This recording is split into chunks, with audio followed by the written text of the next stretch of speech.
on the successful energization for 1,000 days of 660 kilowatt Matiari-Lahore high voltage direct current transmission line, which is part of the China-Pakistan Economic Corridor framework.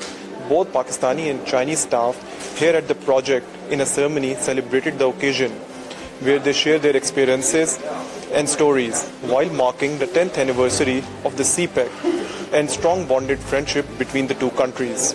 Pakistan's Minister for Power, Khurram Dastgir said on Monday that with the inception of the China-Pakistan Economic Corridor 10 years ago, the relations between the two countries qualitatively changed into a deep economic partnership.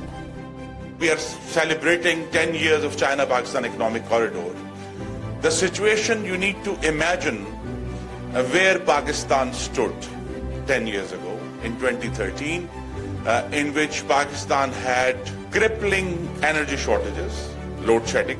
So the important part is that China came and stood beside Pakistan, shoulder to shoulder, when no other country was willing to do so.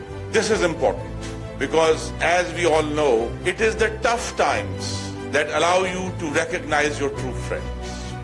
Regarding the Matiari-Lahore transmission line, the minister said this 886-kilometer long network connecting the power projects from Pakistan's northern mountains all the way up to the southern parts represents a deep bond of friendship between the two countries.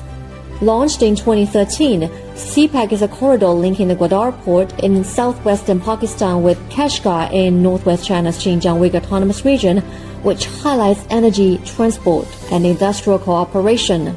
The Matiari-Lahore transmission project was invested and constructed by the State Grid Corporation of China. The construction started in December 2018, and around 7,000 jobs had been created for the locals during the construction period. The commercial operation of the project, which has the maximum capacity to transmit electricity of 35 billion kilowatt-hour annually, started in September 2021.